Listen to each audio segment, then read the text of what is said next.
நாம எல்லோரும் வித்தியாசமான பரப்புரைகள்லாம் பார்த்துருப்போம். ஆனால் இட்ஸ் ரொம்பவே வித்தியாசமாக இருக்குதுங்க. என்னன்னா ஒருத்தர் சொல்கிறாரு, எங்கள் தலைவருக்கு மீனவர்கள்லாம் ரொம்ப பிடிக்கும். அப்புறம் நீங்கள் சுறா படம் பார்த்தீங்களா, அதில் பார்த்தீங்கன்னா மீனவனை நடிச்சிருப்பார் அப்படிங்கிறாரு. அது வேறு யாரும் கிடையாது, தாவக வேட்பாளர் தான். உங்களை ரொம்ப பிடிக்கும் மீனவர்கள்னாவே தலைவருக்கு ரொம்ப பிடிக்கும். சுறா படம் பார்த்தீங்களா, ரொம்ப பிடிக்கும் தலைவருக்கு. அதனால கொஞ்சம் மாற்றிடாம உதவி பண்ணுங்க, சப்போர்ட் பண்ணுங்க. இந்த கட்சியில் தான் இந்த கூத்து எல்லாமே நடக்கும். கட்சி தலைவர் பரப்புரைக்கு லீவு போட்டு பரப்புரையே கேன்சல் செஞ்சுட்டு போயிடுறாரு, நேரம் போதாமல் இருக்கு அப்படின்ட்டு. அவர் பேசுகிறதே 10 நிமிஷம் மட்டும்தான். பேப்பரை பார்த்து படிச்சுட்டு போகிறதுக்கு 4 மணி நேரம் தேவையாம்.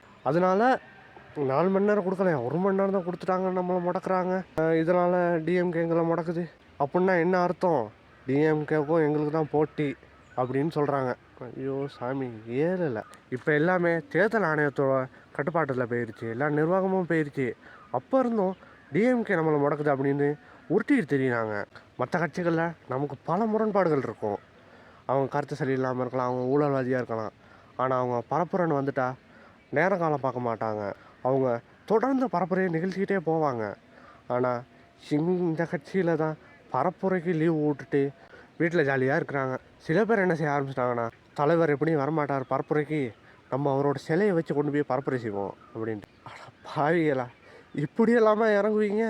தாவக கட்சி கன்ஃபார்மே பண்ணிடுச்சு, தலைவர் எப்படி வரமாட்டார், ஏதாவது செஞ்சு இந்த எலெக்ஷனில் ஜெயிச்சிடணும் அப்படின்னு. இல்லைன்னா 5 கோடி வேஸ்ட்டாக போயிடும் இல்லையா?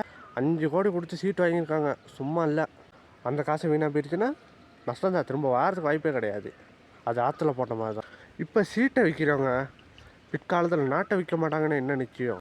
பாஜக எங்கள் கொள்கை எதிரி, டிஎம்கே எங்கள் குல எதிரி அப்படின்ட்டு சொல்லி வசனம்லாம் பேசிட்டு எல்லா கட்சியும் மறைமுகமாக கூட்டணி வச்சுருக்குறாங்க. 5 கோடியை வாங்கிட்டு அப்படியே சீட் ஒன்று தள்ளி விடுறது.